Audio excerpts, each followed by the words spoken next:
재산분할 청구는 사실상 할 수 없다. 불가능하다. 집 한 채 정도는 공동 명의로 좀 해놓으시면 좋겠다. 안녕하세요. 우리 가족의 모든 고민을 들어드리는 양담소 소장 양소영 변호사입니다. 백수연 변호사입니다. 어머니는 새아버지와 재혼부부로 두 분 사이에 자녀는 없고 각각 전 배우자 사이에 자녀만 두고 30년을 사셨습니다.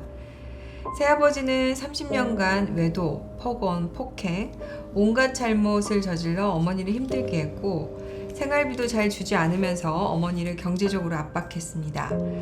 그래도 어머니는 또다시 이혼할 수 없다며 꿋꿋이 버티셨죠. 그러던 어느 날 어머니께서 암 진단을 받게 되었습니다.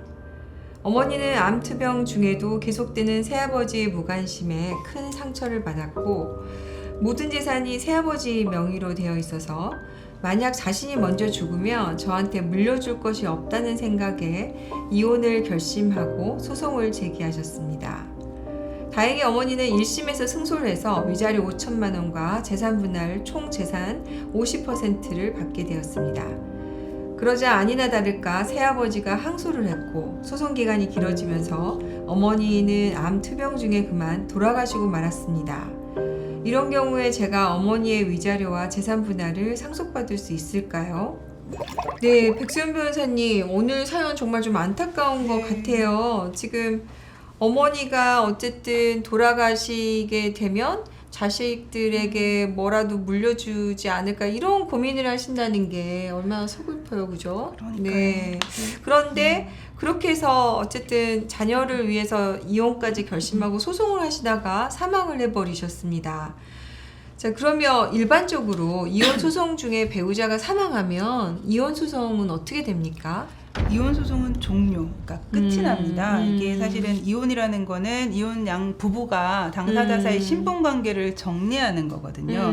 이거를 자녀가 대신해 줄 수가 없습니다. 그러니까 결국은 이혼은 두 사람만 할 수 있는 거기 때문에 둘 중 이혼이 확정되기 전에 두 사람 중에 한 사람이라도 사망해 버리면 이 소송을 더 이상 진행할 수가 없기 때문에 소송은 이제 법률상 표현으로는 종료라고 하는데 네. 끝이 난다고 보시면 됩니다. 그러면 지금 이게 항소심 중에 사망을 하셨으니까 지금 두 사람은 여전히 부부인 거네요? 그러니까 1심은 분명히 이혼이 됐어요. 근데 항소를 하셔가지고 지금 항소심 재판 중에 돌아가셨는데 사실은 그럼 소송이 확정이 된 게 아닙니다. 그러니까 사실은 소송하다가 돌아가신 거기 때문에 결국 끝이 없는 거거든요. 1심 재판으로 확정이 되지 않아서 결국은 두 분은 이혼을 못 하신 상태로 여전히 부부인 상태로 소송이 종료가 되는 거고 그대로 이제 신분관계도 정리되지 않고 남아있게 되는 겁니다.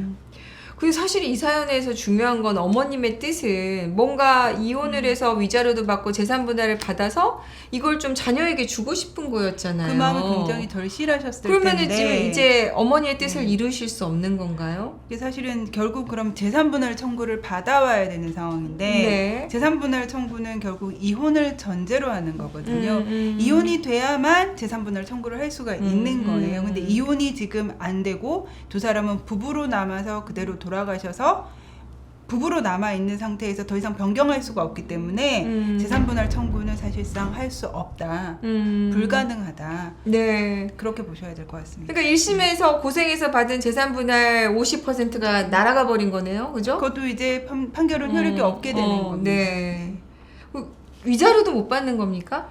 사실은 이제 위자료는 좀 그거하고 조금 다르거든요. 네. 이제 재산분할이라는 건 이혼을 전제로 이혼을 해야만 받을 수 있는 거지만 위자료는 사실 내가 살면서 남편한테 부당한 대우를 받았고 뭐 기타 다른 이제 여러 가지 힘든 일을 겪으셨다면 그거에 대한 정신적 손해배상 청구라서 사실은 이혼이 전제가 되지 않아도 내가 제기를 할 수 있는 거라서 그렇죠. 네. 그래서 맞아요. 그 경우에는 재산분할 청구하고 조금 다르게 상속을 받을 수 있다. 네. 이 소송에서 만약에 위자료 청구도 있었다면 그 부분은 따로 떼서 이제 자녀분들이 소송을 이제 이어받아서 계속 소송을 하고 판결을 받을 수 있는 상황이겠다. 그렇게 이제 보입니다. 네.